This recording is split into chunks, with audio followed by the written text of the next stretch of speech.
Ah, the harp seal, the seal best known for its incredibly fluffy children that have spawned countless adorable plush toys in Japan and elsewhere.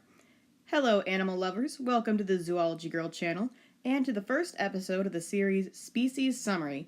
I am your host, Strawbebeh, and today we're going to talk about those aforementioned fluff balls and what they grow into. Let's get to it, shall we?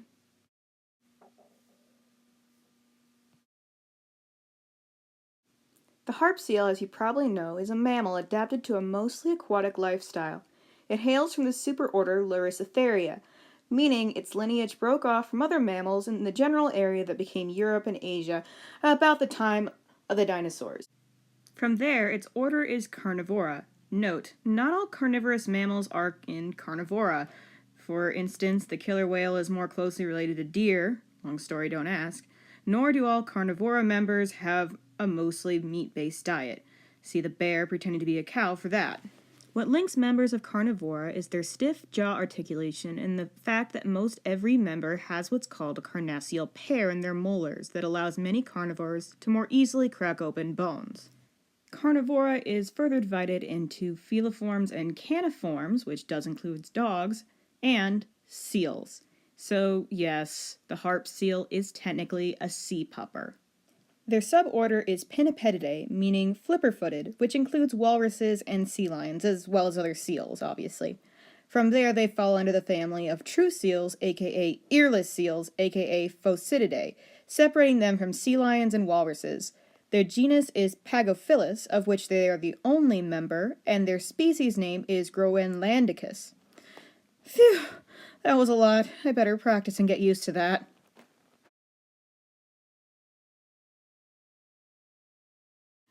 Harp seals are easy to recognize, at least the adult males are, due to the large harp-shaped dark patch on their backs. Females have it too, but they are not so nearly pronounced. These animals can live up to 35 years in the wild. Males typically weigh 300 pounds and are paler in color, while females weigh 265 pounds and are darker in color. There are 6 stages to their life cycle: yellow jacket, white coat, ragged jacket, beater, bedlamer, and adult. Their teeth are actually very specialized for their diet of small fish and crustaceans. As you can see, their incisors are sharply pointed, much like their canines, and all of their molars and premolars have sharp prongs on them, making their mouth the perfect tool for holding on to struggling fish. While when young they have extremely long fur, as adults they rely on their blubber to conserve heat. This cross-section can help you understand just how thick this blubber is. And so, one might say, "Damn, these boys are thick!" This much insulation, plus the round shape of their bodies and countercurrent running blood vessels in their flippers, help them survive the freezing cold. These animals can also stay underwater for 15 minutes at a time, but this isn't due to their lung capacity. Instead, it's due to a special trick where their heart rate slows down to deliver oxygen more slowly to the body, essentially storing the oxygen in their blood until they absolutely need it.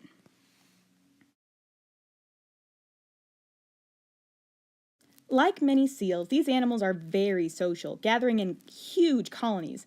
They don't spend a whole lot of time together as colonies lying about on rocky shores or sandy beaches like other pinnipeds do, as they spend most of their time in the water feeding and migrating together.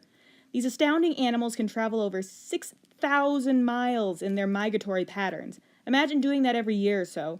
Harp seals migrate to sturdy pack ice in order to give birth. Harp seals are promiscuous breeders, meaning they don't form pair bonds, and both males and females may mate with several different individuals in a breeding season.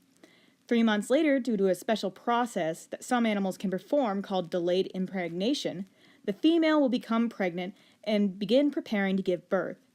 They do so in early spring, around February, and a single pup will stay with the mother until weaned, and she will starve herself during that time period to keep them safe, feeding them on milk that is literally 50% fat.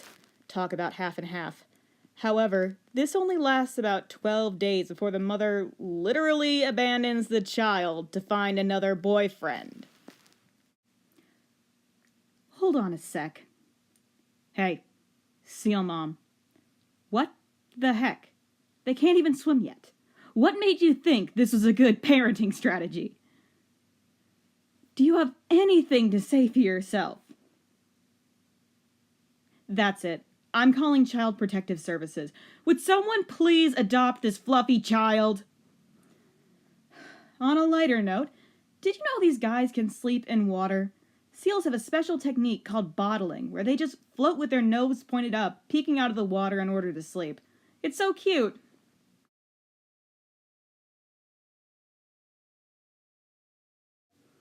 Brace yourselves, guys. It's time to get into seal hunting. If you're in any way squeamish about talking about animal death, this would be the portion to skip.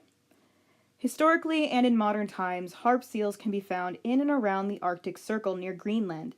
They were even once called the Greenland-loving seals. Today, there are three major populations in Scandinavia, Greenland, and Canada. Harp seal hunting and seal hunting in general have always been a thing for humans so long as they've been in the Arctic Circle. Heck, they're an extremely important animal in the food chains for general large predators. Seal hunting for humans began over 4,000 years ago with the Inuits, and killing one's first seal is still seen as a rite of passage. Europeans started hunting seals commercially in the 1500s. Seal meat, fur, and oil were very sought after items, but this hunting, for the most part, had little impact on overall populations. But then, everything changed when the Industrial Revolution attacked. Starting in the 1800s, the demand and subsequent harvesting of seals grew and grew, including, and in some cases especially, baby seals due to their luxurious white fur.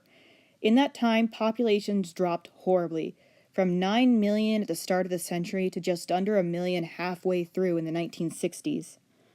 While there were some treaties already in place to attempt to manage the hunting, it was only in the 1960s when people really started to give a crap about it. In 1966, the Fur Seal Act was passed, and in 1972, the Marine Mammal Protection Act helped either ban or put much stricter regulations on harp seal hunting. Today, seal hunting in general is still legal / occurs in Canada, Greenland, Namibia, Norway, and Russia, with varying degrees of regulation. The good news is, while seal hunting is still a threat to them, as is global warming, harp seals are actually on the rise and are currently classified as least concern. And okay, that's all I got for you guys. Obviously, there's a lot more I could say, but if I did, we'd be here all day. Thanks for watching, and please subscribe. Have a great day.